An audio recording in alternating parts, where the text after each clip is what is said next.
عايزاه يغير عليكي من غير ما تنطقي بأي كلمة؟ ركزي معايا جدا. رقم واحد، مهم جدا انك تهتم بنفسك غير العادة. يعني لبسك كويس وابتسامتك الحلوة، علشان لما يشوفك مهتمية بنفسك زيادة هيسأل نفسه سؤال: هي ليه اهتمت بنفسها فجأة؟ رقم اتنين، خليك اجتماعية بس بعقل. يعني قرايبك اللي في العيلة طريقتك في الكلام معاهم تكون مهذبة ولطيفة، طبعا تحديدا لما يكون موجود، بس بدون مبالغة، عشان يحس انك مرغوبة من كل الناس اللي حواليك وبتحب انها تتكلم معاك. رقم ثلاثة، خليكي مشغولة حبتين. يعني مش لازم ترد على تليفونه بسرعة كل مرة، وتكوني متاحة زي ما بيقولوا 24 ساعة. وأوقات كتير بيكون ليكي حاجاتك الخاصة، ومن اللحظة دي الراجل هيبتدي يشغل عقله ويفكر ويقعد يخمن مع نفسه: يا ترى هي اتغيرت ليه؟ رقم أربعة، ممكن تحكي عن شخصية مهمة أو مشهورة. يعني ممكن تقولي: فلان ده طريقة شغله كويسة جدا، أو عاجبني طريقة تخطيطه في شغله. كده هتوصلي له رسالة غير مباشرة إن في صفات ناقصة عنده،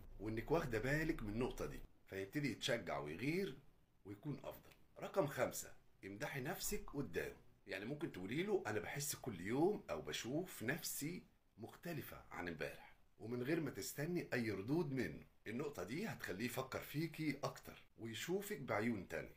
فأكيد أي واحدة عايزة الراجل اللي معاها يغير عليها بشكل إيجابي، غيرة إيجابية يعني كويسة، مش سلبية أو مضرة، لأنها بتحس وقتها إنها غالية عند الراجل ده وإنه مهتم بيها. بس في بعض الرجالة ما بيعرفوش من الأساس إنهم يعبروا عن مشاعرهم كويس، أو بيتحفظوا في النقطة دي. يبقى عرفتي إن الغيرة الحلوة مطلوبة في العلاقة، لكن خدي بالك لو زادت بتقلب لشك.